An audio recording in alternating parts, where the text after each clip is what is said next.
What it do, Dream Team? It's your boy D Neal back with another reaction video, guys. Here we are with Australian Life versus American Life Part 2. Before we dive in, make sure you subscribe to the channel, ring the notification bell, get a video a thumbs up so it gets suggested. Let's see what we got. I've ever had in my life. I wish we had a Nando's here. It's one of the greatest things. With some of the Polynesians, they do a hangi. They cook the pig in the ground with the stones, cook it up, and they do a big fancy dinner, and they have the pig out, and you're sitting there eating with your hands, and you, not always, but often, you kind of eat every part of the pig, brains or hearts. I love Australia, and actually I could see myself retiring there one day. I love wow. The land of Oz, down under. And all of Australia is beautiful. I got to go nearly all the way up north, and then all the way down south on that west coast. And up north was a lot more sand and desert, and that pink sand, white button-up shirts we'd be wearing would turn pink. And then you'd go down south and you'd have all these eucalyptus trees everywhere and a lot more wildlife, and that includes the spiders and the snakes. What you'd see were the blue-tongued lizards were actually one of my favorite animals to see around. They'll run around. Actually, all the animals are more scared of the people, I think, than we are of them, because you'll see them, and no matter what animals seem to be, they're just gone. Super quick. The spiders, yeah, they were big. The snakes, the blue-tongued, all of it. The blue-tongued lizards are my favorite because the tongue was blue. They look at you and their navy blue tongue would pop out. Seeing the wildlife was super cool. Down south, they have a kind of a tourist attraction called the Diamond Tree. It's a massive tree, and they stuck pieces of rebar through it, and you could climb up this 40 feet of rebar across this tree, and you could go sit at the top and just kind of look out over the trees, and that was a beautiful spot. I don't remember exactly where it was, but it was down there in the southwest. Up north. That reminds me of like I don't know if you guys are anime fans that watch. I'm a huge anime fan. But Hunter x Hunter, at the ending when he goes to like the top of the humongous tree with his dad, and like he can see everything. I think that's really awesome. I didn't know Australia had that. That's super dope. I don't remember exactly where it was, but it was down there in the southwest. Up north in an area I was at was called Geraldton. The wind was so strong, and out there in the desert with the heat, I think it was my first month over there in Australia. There was a massive heat wave. I don't remember all the terms, but it ended up hitting like 130 degrees Fahrenheit, 140 degrees Fahrenheit. Dang! We got a call from kind of our main office, and they were like, hey, don't go outside during the middle of the day. We like do some studies during the afternoon or take a lunch break, but don't go outside. It's supposed to hit like 100 to 140. My God. I want to say it was pushing 150. It was a record-breaking summer or something. It was in 2015. I was over there 2015 to 2017 or so. So it was, yeah, I remember getting over and being like, is it gonna be this hot all year round? This is. But I actually grew to 140. I would melt. I would legit melt. Like, and I'm in Texas, and I feel like we got hot days, but 140 make me feel like, no, our days aren't that hot. Because, gosh, my God, yeah. I don't know if you can do anything in that type of weather. Is it gonna be this hot all year round? This is. But I actually grew to quite like the heat. With the wind being so strong, I got some super cool pictures of the trees. They would start to grow up, and then the wind would, and the trees would grow level with the ground up north there in Jarrow, and that was super cool. There was one night I ate 3 entire chickens. What we like to do for lunch we'd go get a rotisserie chicken, and we get some rolls, we get some butter, get some bread, some barbecue sauce, do that, and we'd eat a couple sandwiches. And I remember this one that I was so hungry. For some reason, I was just famished. I was starving.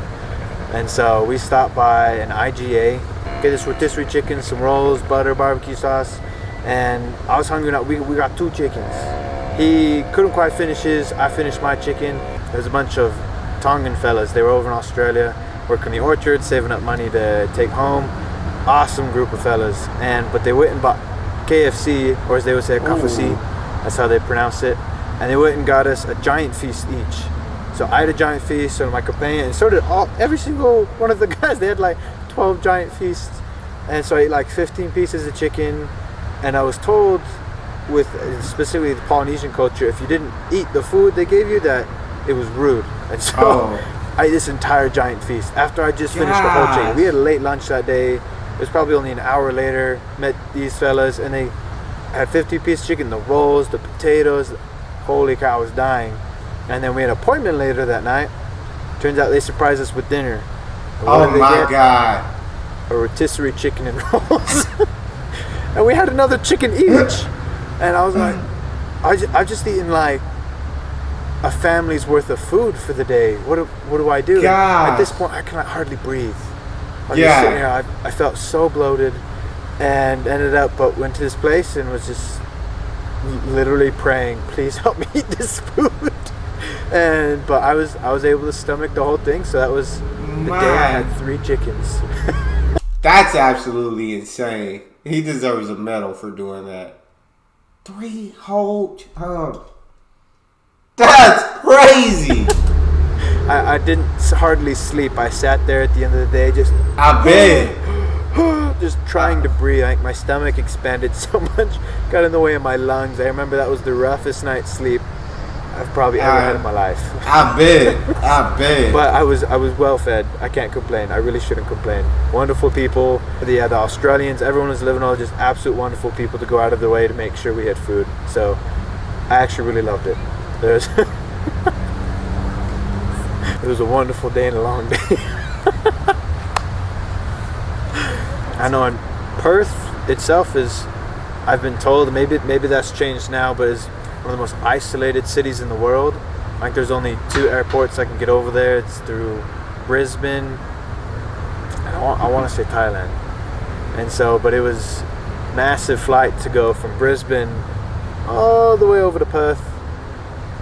And then if you were going back to the States or the Philippines, where you're from, you'd have to go from Perth over to Brisbane, and then sometimes you had to go to Sydney to get to the Philippines, or to go to Vietnam or Asia or the States, or go back to the LA airport. It was real interesting to be in one of the most isolated cities in the world, and how they really rely on the semi-trucks, the truckies, to come through and go across the Nullarbor, one of the longest highways there across Australia, to supply their stores and their food. I mean, their petrol or their gas for the cars. The warmth was nice all year round. I hate the cold. I hate the snow. And actually, I thought that was kind of ironic. Went up north, it was super hot, and then for winter I went down south by Bridgetown, Manjimup, and down there it's the winter capital of Australia. Or at least they have a sign outside the town saying "Welcome to the winter capital," but it hadn't snowed there in like over 30-40 years. I'm like, it's the winter capital, doesn't snow? But never even got cold. I maybe once had to put on a sweater. And it was, but absolutely loved it. Loved not having the snow. Biggest differences. At first, it was the accent. Got over there and the lingo. They'd be, I gotta run back to the flat, and I gotta fill up my car with petrol. And it was like, what? What do you mean the flat? Like flatlands? Or but it turns out flat was the apartment. Petrol's gas for the car. Yeah. I still actually use words here and there, and all the people look at me and they go, what are you talking about? It's super funny, but the lingo they kind of used at first really threw me off. On the front of your car, they'd have these bars, like kind of we'd have on the police cars, but then they call them roo bars, or if you don't want your car to get damaged by a deer or a moose or something, if you live out in the country, they'd have bars on the front of the car, because the kangaroos, they're so bottom heavy that if you hit them going fast enough, the kangaroo doesn't hardly move, and your car will that front will get smashed, or total the car. God dang. Okay, I ain't know kangaroos. I've seen how kangaroos are built, but I ain't know they was just kangaroo barely moving, the car done for it, car total, and kangaroo barely affected. They were super honest people. I actually loved that, whether they were interested to talk to us or not. We'd be like, hey, how's it going? They'd be like, good day. I'm all goods, but you have a good one. And you go, oh, sweet as, bro, thank you. And I guess sweet as is another phrase they'd say over there for like, oh, no, all goods, no worries. Every single day since I got this, I've worn this right. This is a greenstone. It's from New Zealand, but really still reminds me of Australia because that's where I got it. And I've actually never been to New Zealand, but that helps to remind me of the lessons I learned, the people I got to work with, and just the wonderful, wonderful experiences and the adventure that I got to have while I was over there in Australia. I love that. So I love that. Thank you. Cheers for everything that you've done for me. I appreciate it. Wonderful, wonderful people. Love Australia. For the people of Australia, far out. One of the best, kindest people I've ever met. The country, the people, the culture, how accepting y'all are. There's so much that I learned from being over in Australia, and I hope that just continues to grow and to build into the wonderful people. And far out, one of these days, I'm gonna come back and visit. One day when I have a wife and kid, we're gonna go visit Australia, and I'm gonna tell them all the good things about the Australian people and the good that they've done for me in my life and the time I got to spend over there with them. Shout out to the incredible Aussies. That's all we got for this, guys. You guys got a favorite video suggestion? You can subscribe to Patreon and drop it in the comment section. Subscribe to the channel, ring the notification bell, give the video a thumbs up so it gets suggested. It's your boy D Neal, out.